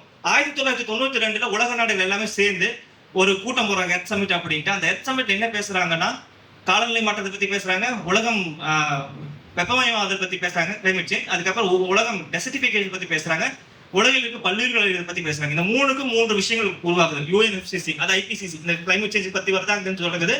அதுக்கப்புறம் டெசர்டிஃபிகேஷனுக்கு United Nations convention to combat desertification ஒரு கான்ஃபரன்ஸ் ஆஃப் பார்ட்டிஸ் தனியாக தொடங்குச்சு. அதுக்கு பிறகு முக்கியமாக பார்த்தோம்னா CBD, convention on biological diversity. இந்த சிபிடி கீழே என்ன சொல்றாங்கன்னா, அந்த கையெழுத்து போட்ட எல்லா நாடுகளுமே வந்து உங்களுடைய பல்லுயிர்களை பாதுகாப்பதற்கும் அந்த தரவுகளை ஆவணப்படுத்துவதற்கும் நீங்க வந்து ஒரு சட்டத்தை இயற்றணும் அப்படிங்கிறாங்க. அந்த சட்டம் வந்து 2002 இந்தியாவை இயற்றப்பட்டது. அந்த சட்டத்துக்கு பின்னாடி பாத்தீங்கன்னா மாதவ் காட்கில், பிரமோத் போன்ற பல அறிஞர்கள் தொடர்ந்து குரல் கொடுத்ததுனாலையும் அது இயற்றப்பட்டது. அந்த சட்டம் என்ன 2002 இயற்றப்பட்டது. இன்னைக்கு 2025 இருக்கும். இப்ப வரைக்கும் அந்த சட்டம் இம்ப்ளிமெண்ட் ஆனதுல எனக்கு தெரிஞ்சு தமிழ்நாட்டுல ப்ராப்பர் இம்ப்ளிமெண்ட் ஆகிக்கிறது இடத்துல மட்டும் தான். ஏன் இந்த இடத்துல இது நான் சொல்ல வரேன்னா, அடுத்து சொல்ல வரேன்னா, ஒரு நம்ம கையில இருக்க சில விஷயங்களை நம்ம தவற விட்டுறோம். அந்த சட்டங்களை புரிஞ்சுக்கிறது கிடையாது. இப்போ எஃப்ஆர்ஐக்கு விஜய் மாதிரி நிறைய பேருக்கு பங்காற்றிருக்காங்க. ஆனா நம்மள மாதிரியான அமைப்புகள் என்ன பண்ணிட்டோம்னா, இந்த சட்டங்களை இம்ப்ளிமெண்டேஷன் பண்றதுக்கும் அதை மக்களிடம் எடுத்துட்டு போறதுக்கும் தவற விட்டுட்டோம். அப்ப அந்த சட்டம் வந்து என்ன சொல்லுதுன்னா, பிஎம்சி அப்படிங்கிறது ஒவ்வொரு கிராமத்திலையும் ஒவ்வொரு டவுன் பஞ்சாயத்து, தாலுக் எதுவா இருந்தாலும் அங்க இருக்கணும். இப்ப எல்லா கிராமத்திலும் இது இருக்கும். நரசிம்மன் சார் இருக்காரு, அதோடைய அந்த சட்டத்தை பத்தி ரொம்ப தெளிவாக விளக்கக்கூடிய நபர். அந்த அவர் முன்னிலையில் இது பேசுறது ரொம்ப மகிழ்ச்சி. ஐயா வந்தது சந்தோஷம் ஐயா. அந்த சட்டம் வந்து முக்கியமா 2 விஷயங்கள் சொல்லுது. ஒண்ணு, உள்ளூர்ல இருக்கிற இந்த ஒரு பஞ்சாயத்துல இருக்கிற விஷயங்களை, உள்ளூர்ல இருக்கிற விஷயங்களை ஆவணப்படுத்தணும். அது வந்து பல்லுயிர்கள், கிராப்ஸ், ஃபுட் கிராப்ஸ் எல்லாத்தையுமே ஆவணப்படுத்தும். 30 பக்கம் இருக்கிறது ஆவணப்படுத்தணும். 2வது அது பாதுகாக்கணும். இதுக்கான உரிமைகளை யாருக்கு வழங்குதுன்னா உள்ளூர் மக்களுக்கு வழங்குது. இதை எப்படி கட்டமைக்கணும் அப்படிங்கறத நம்ம விரிவா இந்த உரையாடல் முடிச்சு பேசுவோம். அது பேசினா தனி ப்ராசஸ் போகும். அதை நான் லைட்டா இதுல சொல்றேன். நீங்க போய் பாருங்க, டிஎன்பிபி, தமிழ்நாடு பயோடைவர்சிட்டி போர்டு, அவங்களோட வெப்சைட்ல போய் பாத்தீங்கன்னா உங்க ஊர்ல யார் இருக்காங்கன்னு பாத்துக்கலாம். அது எல்லாமே பேப்பர் ஒர்க் ஆகாது, யாராவது போட்டிருப்பாங்க, அவங்களுக்கே தெரியாது, எதுவுமே ஆக்ட் ஆக கிடையாது. அது அந்த இதுக்கு கீழே என்ன, இந்த சட்டத்துக்கு கீழே என்ன பண்றாங்க அப்படின்னா, ஒரு பிஎம்சி பல்லுயிர் மேலாண்மை குழு கட்டமைக்கப்படணும். அந்த பல்லுயிர் மேலாண்மை குழுக்கு வந்து முழு சுதந்திரமும் முழு அதிகாரமும், எப்படி வந்து ஒரு ஊர் தலைவருக்கு என்ன அதிகாரம் இருக்கோ அதே மாதிரி அந்த பல்லுயிர்களை மேலாண்மை செய்வதற்கும் அந்த பல்லுயிர் சார்ந்த வாழ்விடங்களை மேலாண்மை செய்வதற்கும் பாதுகாப்பதற்குமான உரிமை அரசு சட்டம் வழியாக வழங்கப்பட்டுள்ளது. அப்ப அந்த மாதிரியான விஷயத்த தெரிஞ்சுக்கிட்டு, எலத்தூர் வந்து நாங்க ஒர்க் பண்றப்போ பறவைகள் சரணாலயம் அறிவிக்கலாம், ராம்சாத்திரம் அறிவிக்கலாம், பிஹெச்எஸ் அறிவிக்கலாம், 3க்குமே எங்கிட்ட டேட்டா இருந்தது. அது எல்லா கிரிட்டிகேஷன் மேட்ச் பண்ணிச்சேன்.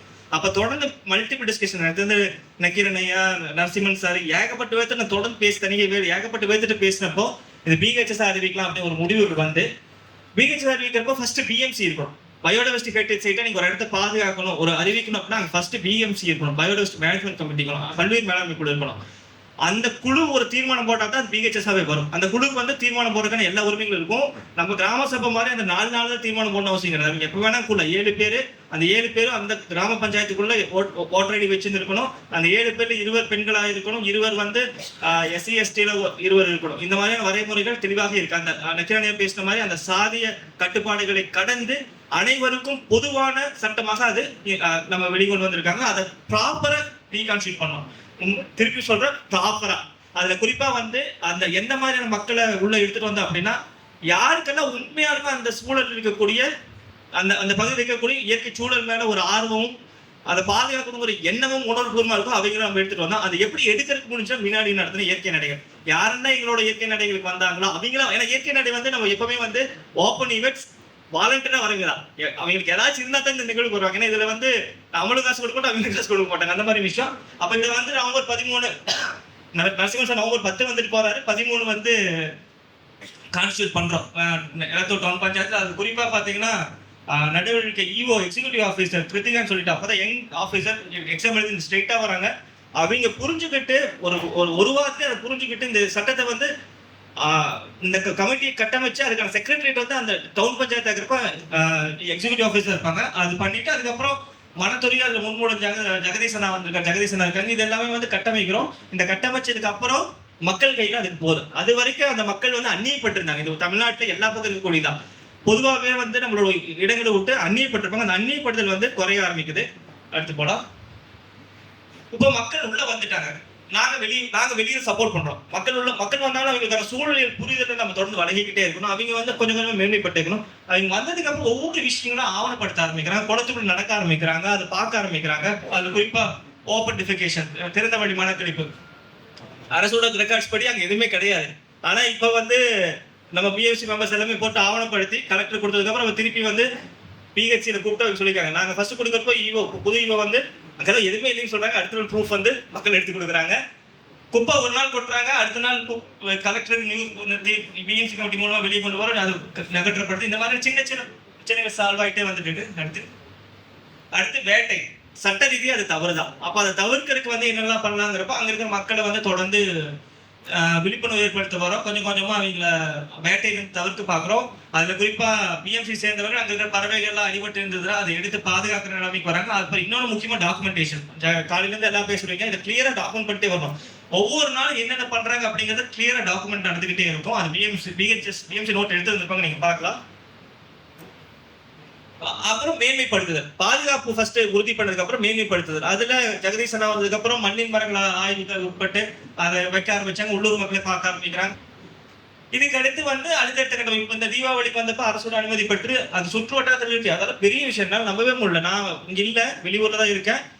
எனக்கு தெரிஞ்ச ரவி, நாகராஜன் ஒரு 3-4 பேர், குறிப்பா கேசவ், இவங்களோட திட்டமிடல்ல சுத்தி இருக்கிற ஒரு 15 பள்ளி பக்கமா போயிருப்பாங்க. 10-15 பள்ளிக்கு போயிருப்பாங்க. எல்லா பள்ளியிலயும் வந்து அரசோட இது வாங்கி அவர் உள்ளூர்ல வந்து பஞ்சாயத்துல பேசி இது சத்தம் போடக்கூடாதுன்னு சொல்லிட்டு விழிப்புணர்வு ஏற்படுத்துறது, இந்த மாதிரி தொடர்ந்து நிகழ்வுகள் பண்ணிக்கிட்டே இருக்காங்க. அதை ஒரு இடம் வந்து தொடர்ந்து பாதுகாக்கணும். அதை வந்து நம்ம லைன்லைட்ல வச்சுக்கிட்டே இருக்கணும். அங்கே பிரச்சனை வர பார்த்துக்கிட்டே இருக்கணும். அப்புறம் அறிவிப்பு படைகள் கொஞ்சமா அறிவிப்பு படைகளும் வைக்க ஆரம்பிக்கிறாங்க எல்லா பஞ்சாயத்துலயும். சரி, இதெல்லாம் ஒரு பக்கம் போயிட்டு இருக்கிறப்போ இதெல்லாம் வந்து ஒரு ஈஸி கோயில். ஃபர்ஸ்ட் இன்னொன்று அந்த பெரும் பிரச்சனைகள் வந்துச்சுல, காங்கிரீட் அடிக்கிறது, மரத்தை வெட்டுறது, இதுக்கெல்லாம் வந்து என்ன வழிமுறைகள் அப்படிங்கிறப்போ ஃபர்ஸ்ட் ரெப்ரஸன்டேஷன் லெட்டர். அது குறிப்பா எனக்கு சத்யசுந்தரியமா சொல்றது எப்பவுமே எனக்கு மனசு நிற்கும். ஒரு பிரச்சனை வருதா, அம்மாட்ட போய் நான் ரொம்ப கோவமா பேசுவேன். முதல்ல எதுக்கு உணர்ச்சி வசப்படாத, நீ உணர்ச்சி வசப்படுறதுனால ஏதாச்சும் மாற போதா, உனக்கு தான் ஸ்ட்ரெஸ், முடிஞ்சதை பண்ணு, டேட்டா கொடு. அம்மா எப்போ சொல்லுவாங்க, உங்கள்கிட்ட டேட்டா ஸ்ட்ராங்காக வச்சுக்க, நீ அந்த டேட்டாவை கரெக்டாக ரெப்ரசென்ட் பண்ண அப்படிம்பாங்க. இதுல குறிப்பா விபி குணசேகர அவர்களையும் அந்த இடத்துல சொன்னீங்க, எப்படி ரெப்ரசன்டேஷன் எழுதணும் அப்படிங்கிறது அவங்க தான் நம்மளுக்கு நிறைய கற்றுக் கொடுத்தாங்க அரசுக்கு. இதுல குறிப்பா பாத்தீங்கன்னா இது பாத்தீங்கன்னா ஒரு ஹேபினட் டிஸ்ட்ரக்ஷன், இது எல்லாமே நீங்க பொறுமையா இது படிச்சு பார்க்கலாம். இது industrial destruction of electronic ecosystem அப்படின்னு சொல்லிட்டு ஒரு ஹெவி மிஷின்ஸ் உள்ள ஜேசிபி விட்டு ஃபுல்லா ஒரு தூர் வர ஆரம்பிச்சிட்டாங்க ஒரே நாள். உடனே அதை பக்காவா டாக்குமெண்ட் பண்ணி ஒரு டேட்டா கொடுத்து அதை நிறுத்தணும்.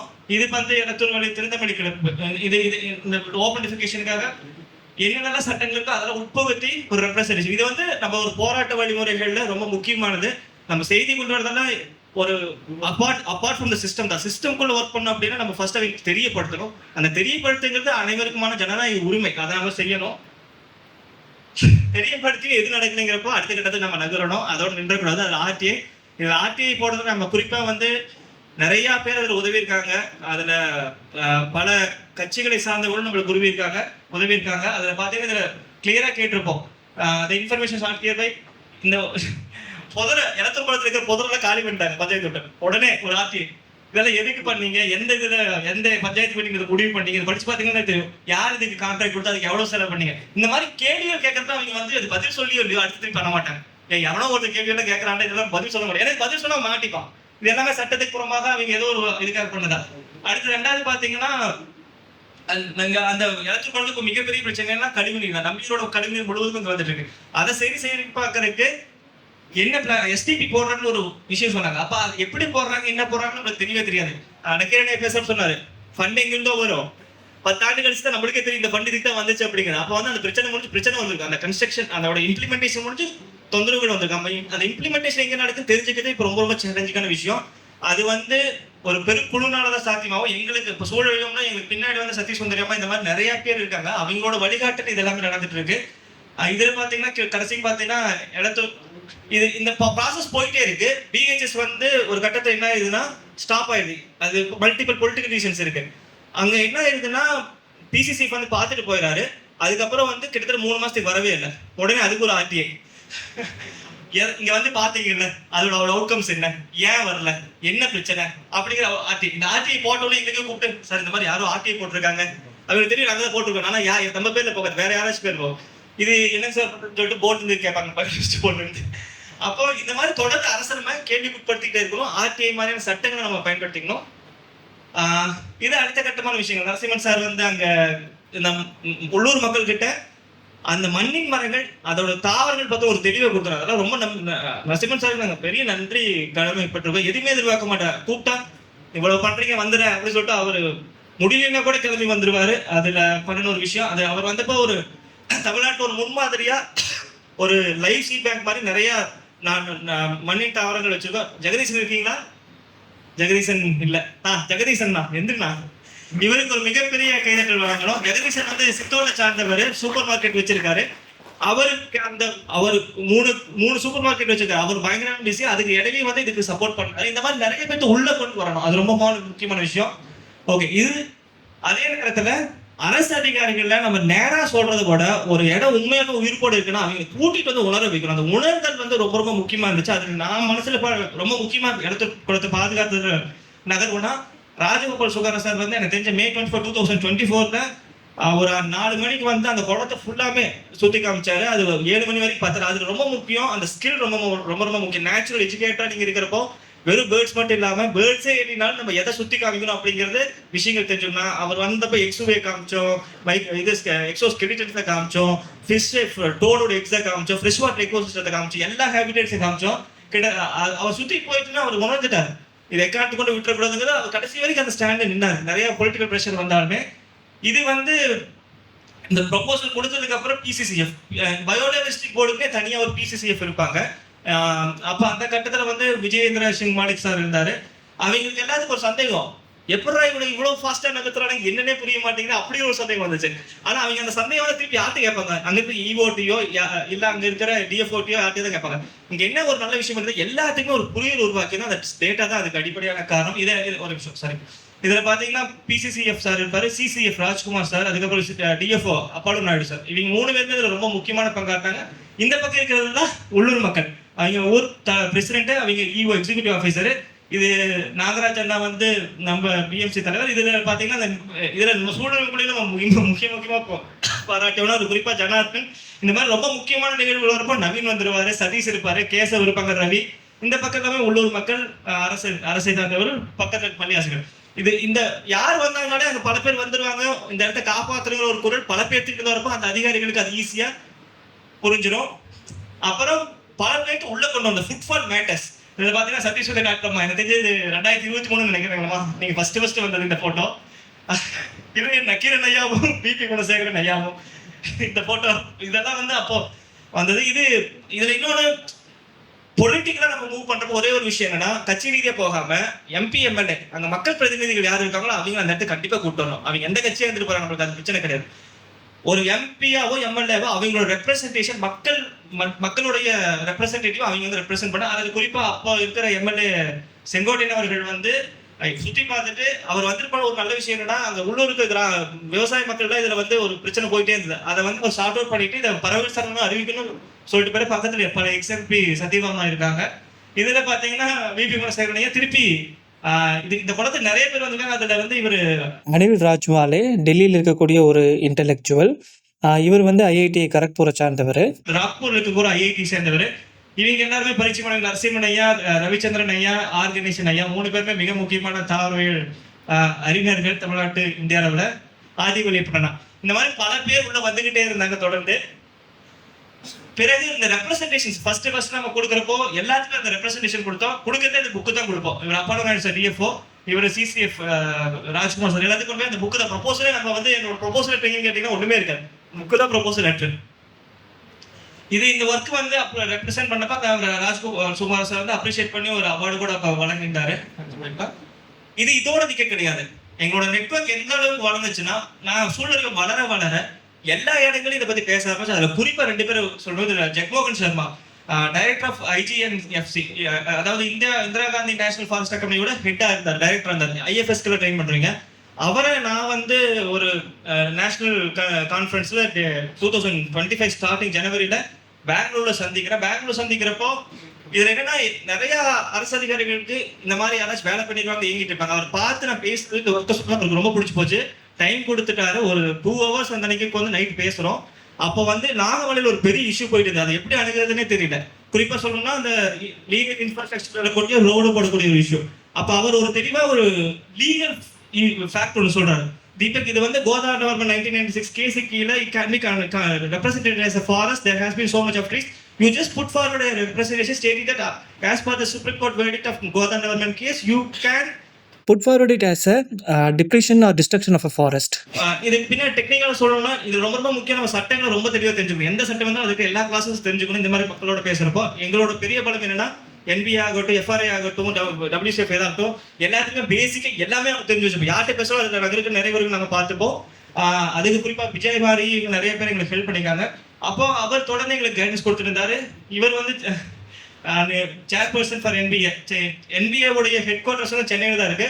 அவரை வந்து சென்னையில ஒரு கான்ஃபரன்ஸ்ல பாக்குறதுக்கு வாய்ப்பு அமைஞ்சது. அதுலயும் அவர்கிட்ட திருப்பி பேசி முடிஞ்சு இப்ப எல்லாம் என்ன ஆயிரும்னா எங்க போனாலும் அவங்க இடத்து நாகமலை உண்மையுமே ஒரு த்ரைவிங் ஹாட்ஸ்பாட் அப்படிங்கிற ஒரு உண்மையை உறக்க சொல்றதுக்கு பல பேர்த்து உருவாக்க ஆரம்பிச்சோம். இதெல்லாம் ஆனதோடைய வெளிப்பாடு செப்டம்பர் 1ஆம் தேதி இதை வந்து பாரம்பரிய பல்கலைக்கழகமாக அறிவிக்கப்படுது. செக்ரட்டரியேட்ல வந்து ஃபாரஸ்ட் மினிஸ்டர் மற்றும் இவங்க ஏசி அடிஷனல் சுப்ரியா மேம் இவங்க எல்லாத்துக்கும் முன்னிலையில் வந்து அது அறிவிக்கப்படுது. அறிவிச்சாச்சு. இது வந்து ஒரு ஸ்டோரி. இந்த ஸ்டோரி பின்னாடி இதுதான் ஒரு லாங் ரன்னிங் ப்ராசஸ். இது எப்படி பண்ணது இன்னும் இதுக்கு மேல விரிவாக கேட்கணும்னா நம்ம பின்னாடி பேசலாம். அடுத்த பாட்டு போயிடலாம். அறிவிச்சாச்சு. அறிவிச்ச உடனே பாதுகாத்துட்டுமா அப்படின்னு கேட்டோம்னா இல்ல, இன்னும் சிக்கல்கள் நிறைய இருக்கு. இடத்துக்கு இன்னொரு நம்ம அதை பத்தி தான் டைம் தான் பேசுவோம். BHS ஒரு மீட்டிங் இப்போ நடத்தான்னு வச்சிருக்கோம். அறிவிச்சதுக்கு அப்புறம் சுப்ரியா சார் நம்ம பார்த்து தேங்க் பண்ணோம். அவங்க PCCF NBA ஓட ஹெட் குவார்டர்ஸ் ராஜகோபால் சுல்தான் சார் இப்போ வந்து ஃபினான்ஸ் டிபார்ட்மெண்டோட ஜாயின்ட் செக்ரட்டரியா இருக்காரு. இப்ப இருக்கிற collector mister Kandasamy IS sir அவரும் வந்திருந்தாரு. இப்போ இது என்ன ஆயிடுச்சு, ஒரு அந்த இடத்துக்கான ஸ்டேட்டஸ் வந்ததுக்கு அப்புறம் எல்லாரும் வர ஆரம்பிப்பாங்க. அது ஈஸி கோயிங் ஆயிடும். அடுத்து போய்க்கலாம். இது வந்து இடத்திற்கான கதை. நாகமலை கதை நான் சுருக்கமா சொல்றேன். இதே விஷயம் தான். இந்த நாகமலை குன்று, இந்த மாதிரியான குன்றுகள் தமிழ்நாட்டில் பல இடங்கள் இருக்கு. ஆனா யாருமே பெருசா ஆவணப்படுத்தப்பட்டது கிடையாது. இது ஆவணப்படுத்தப்பட்டதால இது BHS அறிவிக்கப்பட்டிருக்கு. அதுக்காக இது மட்டும் தான் BHS தான் அப்படின்னு கிடையாது. இந்த மாதிரி பல இடங்கள் இருக்கு. அது எல்லாருமே ஆவணப்படுத்து. இந்த இடத்துல ஒரு விஷயம், இப்போ கவர்மெண்ட் வந்து நிறைய BHS வேணும்னு தேடிக்கிட்டு இருக்காங்க. ப்ராப்பரான டேட்டாவோட நம்ம கொடுத்தோம்னா அது ஈஸியா நம்ம வாங்குறதுக்கான வாய்ப்புகள் இருக்கு. பல வாழ்விடங்கள் உள்ளது. பின்னாடி வந்து ஒரு இலையுதிர் காடு, புல்வெளிகள், பரல் புல்வெளிகள், பாறை பாங்கான பகுதி, சுனை, 3 சுனைகள் இருக்கு. ஒரு சுனைங்கிறப்ப அது வந்து ராக் பொடில்ஸ், ராக் பீசஸ், இது எல்லாமே வந்து ஒரு முக்கியமான வாழ்விட சூழல் உள்ளது. இதுக்கும் அதே மாதிரி தான். டீட்டெயிலான டேட்டா, டீட்டெயிலான டாக்குமெண்டேஷன், இபேட் யூஸ் பண்ணி, ஐநாச்சுரலிஸ்ட் யூஸ் பண்ணி, அதே மாதிரி services, after studies, Viswanathan team, இதெல்லாம் என்னன்னா ஹெரிட்டேஜ் ஆட் பண்ணிக்கிட்டோம். குன்றுங்கிறப்ப நம்மளுக்கு அந்த பழைய மெகாலித்திக் ஸ்ட்ரக்சர்ஸ், அயன் கேன்ஸ், கல்வெட்டுகள், கல்திட்டங்கள், சக்தி பிரகாஷ் அக்கா, அருண் சோகா மற்றும் யாக்கை குழு அவங்க தான் பண்ணி கொடுத்தாங்க. ஒரே நாள் வந்தாங்க. அந்த 5 பேர் வந்தாங்க. மழை ஃபுல்லாக அங்கங்கே ஏறுறாங்க. 5 குகைகள் இருக்கு, 2 கல்வெட்டங்கள் இருக்கு, சூளைகள் இருக்குன்னு சொல்லி நம்மளுக்கு டேட்டா பக்காவாக கொடுத்துறாங்க. அது ஒரு சப்போர்ட்டிவ் டாக்குமெண்ட். ஃபிளாக்ஷிப் ஸ்பீஷிஸ் பார்த்தீங்கன்னா பொனலிஸ்டிகள், ஆசாரிகளுக்கு, பிட்டா, கொம்பனாந்து, இது எல்லாமே இருக்கு. அது போக இது குளங்கோட நம்மளோட குன்றுகள் வந்து ஒரு எண்டமிக் ஸ்பீசிஸ். அங்க மட்டுமே வாழக்கூடிய பல உயிரினங்களுக்கு, அது குறிப்பா நாகமா, கந்தர் தேரை, கந்தர் இருக்கிற ஒரு ஜுவாலஜிஸ்ட் பேர் வச்சது, கந்தர் டோடு இருக்கு, கெமலைன் இதெல்லாமே காமன், ராக்தரஸ் இதெல்லாமே ஹேபிடேட் ஸ்பீசிஸ். இது இந்த ஹேபிடேட் ரிலேட்டடான ஸ்பீசிஸ் நம்ம ஆய்வு பண்றப்போ அந்த இடத்த பாதுகாப்பு இன்னுமே நிறைய உதவியா இருக்கும். ஆய்வுகள் ரொம்ப கம்மி. அந்த ஃபைக்கஸ் போல சொல்லக்கூடிய மலைப்பாங்கான பகுதியில் மட்டுமே வளரக்கூடிய ஒரு வகையான மரம். இங்கே இனப்பெருக்கம் செய்வதையும் தொடர்ந்து ஆய்வு பண்ணா. ராசாடி கழுகு இனப்பெருக்கம் செய்வது இது ஃபர்ஸ்ட் எனக்கு ரவீந்திரநாத் இதெல்லாம் முன்னாடி சொன்னது. தொடர்ந்து ஆய்வு பண்ண அயோரா, ட்ரோங்கோ, லாஃபிங் டவ், இந்த மாதிரி பல பறவைகள். இந்த டேட்டா ரொம்ப ரொம்ப முக்கியம். ஒரு இடத்துல இந்த டேட்டாங்கிறது அவ்வளோ ஈஸி கிடையாது. நீங்கள் மழை ஃபுல்லாக சுற்றணும், ஒரு நாள் ஃபுல்லாக ஏறி இறங்கணும், எங்கே என்ன இருக்குன்னு தெரியணும். நெஸ்டிங் இருந்ததுன்னா அந்த நெஸ்டிங் இந்த மாதிரி இருக்கிற ஃபோட்டோஸ் எடுக்கிறதுக்கு நம்ம தெளிவாக ஒர்க் பண்ண ஃபோட்டோகிராஃபருக்கு தெரியும். ஆனால் அதே நேரத்தில் எதுக்குல இருக்கணும், நம்ம டிஸ்டர்ப் பண்ணிக்கலாம், டாக்குமெண்டேஷன் பண்ணணும். இது எல்லாமே தொடர்ந்து எடுத்தது. அப்புறம் இயற்கை நடைகள் தொடர்ந்து மக்கள் வர ஆரம்பிச்சாங்க. குன்றுகள் எப்பவுமே நம்ம ஊருக்கு எல்லா குன்றுகளும் நீங்க மேல ஸ்டெப்ஸ்ல போய் பாத்தீங்கன்னா படி, மேல கோயில், அவ்வளவுதான் இருக்காங்க. மேல ஒண்ணு நம்மளுக்கு தெரியாது. அந்த குன்றுக்கு இன்னொரு புறம் இருக்கு. அந்த இன்னொரு புறம் அப்படிங்கிறது இப்படி இருக்கும். நாகமலையோட ஸ்ட்ரெயிட்டா நீங்க போய் பாத்தீங்கன்னா படி இருக்கு, என்ன இங்க ஒண்ணுமே இல்லையா அப்படின்னு நம்ம நினைப்போம். அதே வந்து நாகமலைக்கு இடதுபுறம் போய் உள்ள சுத்தி பாத்தீங்கன்னா, வலதுபுறம் போய் பாத்தீங்கன்னா இந்த மாதிரி ஒரு மலையா, காடா, ரொம்ப இப்படி இருக்கா, நம்ம கன்சர்வேஷன் பேக்ராப் வைக்கிற அளவுக்கு நம்மளுக்கு அந்த அளவுக்கு காடு இருக்கும். அதை நம்ம தெரிஞ்சுக்கலாம், அதை அறியப்படுத்தணும். இதுவும் ஆவணப்படுத்தி புத்தகமா வெளிக்கொண்டு வந்தோம். ரொம்ப ரொம்ப முக்கியம் புத்தகம், ஆவணம். அந்த ஆவணம் நின்று பேசணும். செய்திகள் இது எல்லாமே வந்து எலத்தூர் ஃபர்ஸ்ட் ஆரம்பிச்சோம். எலத்தூர் பக்கத்துலயே இருந்து அந்த ஆய்வை கொண்டு போனது. எலத்தூர் செப்டம்பர் வச்சு ஒரு 2 மாதங்கள் கழிச்சு இது பயோடைவர்சிட்டி ஹெரிட்டேஜ் சைட்டா வந்துச்சு. இதுக்கு பின்னாடி ஒரு விஷயம், இந்த ஹெரிட்டேஜ்ல வேலை கொண்டு வரப்போ நம்ம சில பாட்டில்டிக்ஸ் வந்துச்சு. நாங்க அதுல வந்து ஒரு ஆஞ்சநேயர் சிலை இருந்துச்சு. அது ஐக்னோகிராஃபிக் படி பாத்தீங்கன்னா விஜயநகர் பேரரசு காலத்துக்கு பின்னாடி வந்து நாங்க போட்டோம். உடனே வந்து மெம்பர் செக்ரட்டரி வந்து கூப்பிட்டு கேட்டேன், நீ எப்படி 4 வருஷம் போட்ட? அப்ப சொன்ன உடனே அதுக்கு திருப்பி வந்து நிறைய பேர் தேடி பிடிச்சி மார்க்சிஸ்ட் காந்தின்னு ஒரு ஆர்கியாலஜிக்கல் இதுல ஒரு மேடம் இருந்தாங்க, நம்ம நட்பு தேதி, அவங்ககிட்ட ரிட்டன் ஒரே நாள்ல வாங்கி திருப்பி செக்ரட்டரி கொடுத்து. இந்த ஸ்ட்ரகிள்ஸ் வந்து ரொம்ப ரொம்ப முக்கியம். இதுக்கு வந்து உங்களுக்கு ஒரு நல்ல நெட்வொர்க் இருக்கும் தமிழ்நாடு அளவில். அது இருந்துச்சு நம்ம ஈஸியாக அதை பண்ண முடியும். இது மூலமா ஆரம்பிச்சது. இதுல என்ன ஒரு நல்ல விஷயம்னா, இப்படி இருக்கிற குன்றை விட்டுருந்தோம் அப்படின்னா சுத்தியும் ஒரு சாலை, சுத்தியும் கீழேயும் ஒரு வழித்தடம் எதுவுமே இருந்திருக்காது.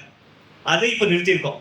அது இன்னுமே வந்து அதை உருவாக்கணும்னு நினைக்கிறீங்க, அதுக்காக வாய்ஸ் அவுட் பண்ணிட்டே இருக்காங்க. இது எல்லாமே வந்து ஒரு சூழ்நிலை புரிதல் இல்லாததான். அவங்க என்ன நினைப்பாங்க, இது கொட்டாங்காடு தான், இப்ப பாலப்பாங்க தான் நாங்க இன்னும் இருக்கு, நாங்க ரோடு போடுற மக்கள் மேல போயிட்டு வந்தா நல்லதுதான் அப்படின்னு நினைப்பாங்க. இது கொஞ்சம் கொஞ்சமா தான் வரும். இந்த நாங்க ஒரு நேச்சுரல் நடத்துறப்பெல்லாம் வந்து அவங்க எல்லாம் வந்து நம்மளோட சண்டை போட்டது இதெல்லாமே நிறைய நடந்திருக்கு. இதெல்லாமே தடந்து இப்ப அரசே வந்துருச்சு. இப்ப நிறைய பேர் அரசு சார்ந்து வர ஆரம்பிக்கிறேன். பாதுகாக்கப்பட்டிருக்குது. பாதுகாக்கப்பட்டதுல இது ரொம்ப முக்கியமா நிறைய தடங்கள் இதை பதிவு பண்ணிப்போம். இது சிட்டி சயின்ஸ் இந்தியா கான்ஃபரன்ஸ்ல பதிவு பண்ணிப்போம். ஸ்டேட் ஆஃப் இந்தியன் பேர்ட் சென்னையில 2023 ரிப்போர்ட் லான்ச்ல இதை பார்த்தீங்கன்னா ஒரு ஷார்ட் நோட் டாக் கொடுத்திருந்தேன். இப்போ குமரகுருல வந்து சமத்துவ வெட்லாண்ட் இப்ப இது வந்துடுச்சு. இந்த மாடல் நிறைய பேர் எடுத்துட்டு போக விரும்புறாங்க. அதுல ஒவ்வொரு வெட்லாண்ட் இதை எப்படி யூஸ் பண்ணலாம், இந்த மாதிரி எப்படி யூஸ் பண்ணலாங்கிறதுக்கு ஒரு சின்ன ஒரு க்ளோஸ் டிஸ்கஷன் வச்சிருந்தாங்க. அதுல பண்ணிட்டு குறிப்பா 3ஆவதா நிக்கிற பிரமோத் சார் ரொம்ப முக்கியமான நபர். எனக்கு இப்ப நான் இங்கே வந்ததுக்கப்புறம் இப்போ போன வாரம் தான் நடந்துச்சு. அதுல என்ன விஷயம்னா, பிரமோத் சார் வந்து சேக்கான சேர்ந்தவர். அவர் இந்த NBA வந்து சட்டம் உருவாக்குறதுக்குள்ள அவர் வேலை பார்த்திருக்காரு. அவர் நாங்க பிரசன்டேஷன் பண்ணதுக்கு சொன்னார், நாங்க அந்த சட்டத்தை உருவாக்குறப்போ நாங்க கனவு மாதிரி நினைச்சதை நீங்க வந்து செயல்படுத்தி கொடுத்துருக்கீங்க, மக்கள் உள்ள கொண்டு வந்திருக்கீங்க அப்படிங்கிறத நாங்க சொன்னாரு. இது முடிஞ்சதுக்கு அப்புறம் மக்கள் கொண்டாட ஆரம்பிச்சிட்டாங்க. மக்கள் அதுக்கான உரிமையை ஆரம்பிச்சுட்டு இருந்தாங்க. இப்போ மக்கள் வந்து இந்த மாதிரி VHS வந்ததுக்கு கூட்டங்கள் போட்டு பாராட்டுகளை நடத்துறது, உள்ளூர் தெருமுனை கூட்டங்கள் நடத்துறது, இது கரண்டப்பாளையம், புதுசூரிப்பாளையம், இதெல்லாம் இப்போ ஒரு சமீபத்தில் நடந்தது. மக்கள் உள்ள வந்தாங்கன்னே அவ்வளவுதான். அதுக்கு மேலே நம்ம எதுவுமே பார்த்துக்கணும், அவங்க பார்த்துப்பாங்க. அதுக்கான விஷயங்கள் நம்ம சொல்லிக்கிட்டே இருக்கணும். இது ரொம்ப பியூட்டிஃபுல்லான விஷயம். நாங்க கஷ்டப்பட்டு சின்ன சின்ன ப்ரொஜெக்டரை வச்சு 10 நாள் பண்ணு, அதுக்காக பெரும் கஷ்டம் இருக்கும். அது நம்ம சொல்லி ஈஸி, அந்த ஸ்கிரீனிங் பண்ணலாம் அவ்வளோ ஈஸி கிடையாது.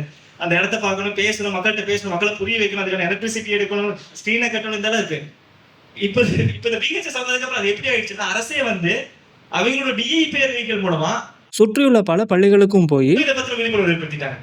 இதெல்லாம் வந்து ஒரு தமிழ்நாடு நிகழ்ச்சி ஃபர்ஸ்ட் டைம் இருந்திருக்கு. இதை இருக்கிற கலெக்டர்ஸா அதுக்கு பாராட்டி ஆகணும். அவ்வளவு பெரிய வாகனம் அது கொண்டு போய் ஃபுல்லாமே இந்த படம், அந்த படம் கடைசியா பார்க்கலாம். VHS பண்ண படம் எடுத்துக்கலாம். நம்ம பயன்படுத்தின டூல்கள் அப்படிங்கிறது ஐநாச்சுரலிஸ்ட், eBird, SOIP, மெர்லின், GBBC இதெல்லாமே வந்து ஒரு இன்டர்நேஷனல் சர்ஃபேஸ். நம்ம இதை நீங்க டெக்னிக்கலா தெரியுறீங்க. நம்ம இந்த நிகழ்வு முடிஞ்சதுக்கப்புறம் எங்கிட்ட தனிப்பட்ட முறையில் பேச இது எல்லாத்துலயுமே இதுக்கான டேட்டாவை நம்ம பதிவு பண்ண ஆரம்பிச்சோம். டேட்டா உருவாக்கிட்டோம். இந்த மாதிரி நம்ம வாய்ப்புகள் வரப்போ அந்த இடத்துல இதெல்லாமே ஒரு உலகளாவிய தளங்கள், அந்த தளங்கள்ல இதை பண்ண ஆரம்பிச்சு. இதுக்கு பின்னாடி பெரும் உழைப்பு இருக்கும். இதுல ரொம்ப முக்கியமா இந்த இடத்தை தேர்ந்தெடுக்கிறப்போ நம்ம ஈரோடு பத்தி ஒரு சின்ன புரிதல் வச்சுக்கணும். அதுக்காக ஈரோடு இருக்க பல குளங்களுக்கும் சென்று ஆய்வு பண்ணோம்.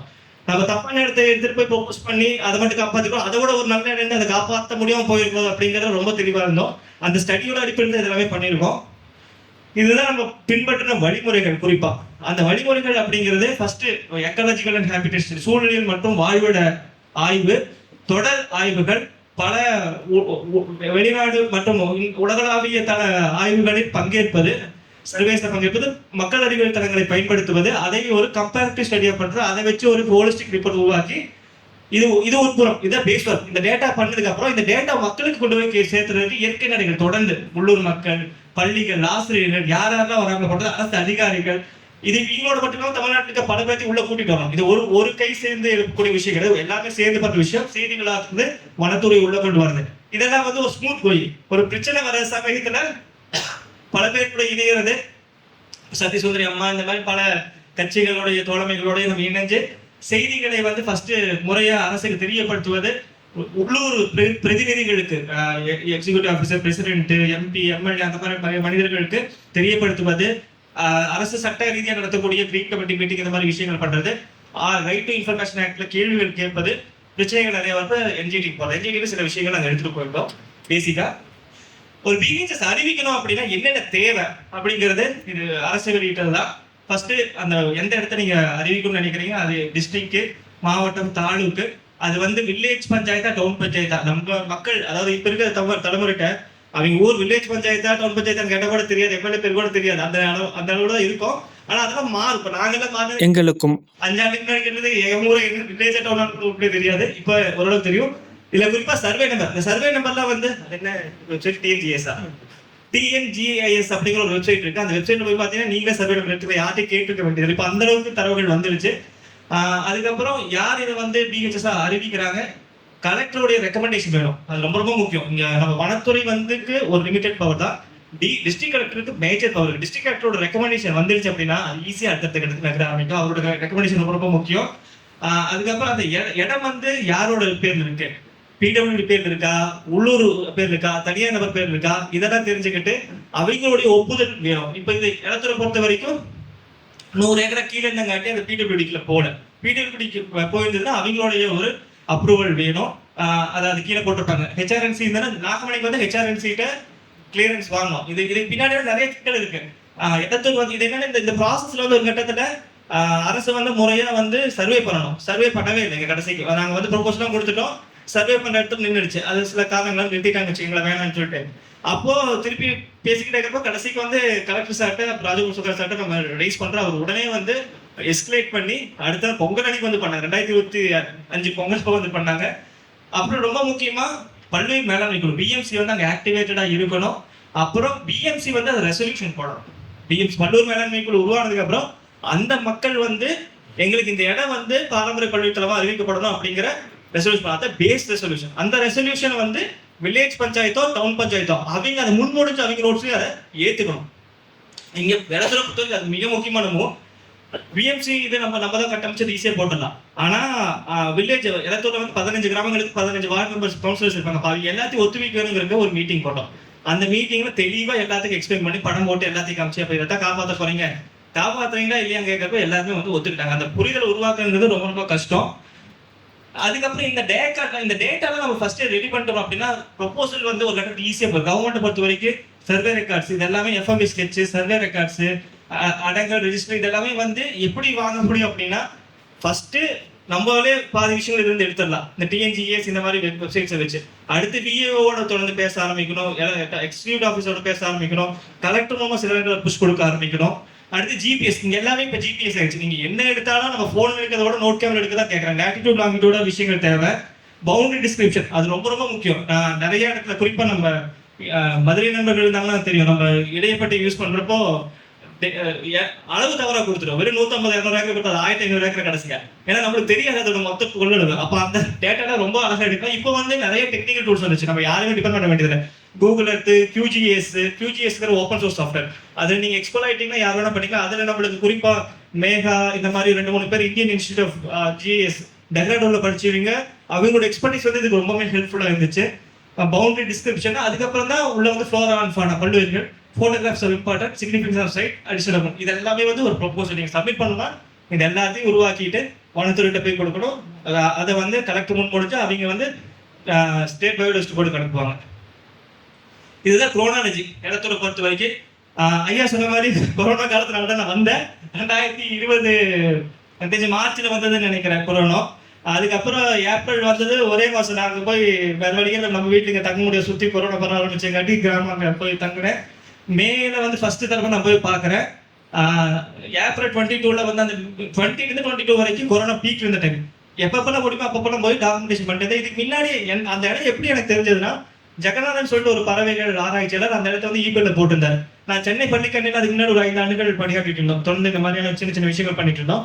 அப்போ அங்க பார்த்த பறவைகள் இங்கதான் இருக்கா, அது நம்ம கோபி பக்கத்துலயே இருக்கா, வீட்டு பக்கத்துலயே இருக்கா அப்படின்னு சொல்லி போய் ஆச்சரியத்துல பார்த்தது. அப்ப 22ல ஃபர்ஸ்ட் நேச்சர் வாக் வாக்குது. அந்த ஃபர்ஸ்ட் நேச்சர் வாக்கும் எப்படி வருதுன்னா, இளம் தேடி கல்வியோடைய இதெல்லாம் ஏன் எக்ஸ்பிளைன் பண்ணா, ஒவ்வொரு வாய்ப்பையும் நம்ம பயன்படுத்திக்கணும். இளம் தேடி கல்வி வாலண்டியர்ஸ்க்கு சுற்றுச்சூழல் சார்ந்து பேச கூப்பிடுறாங்க. நான் நம்பியூர் போய் பேசுறேன்.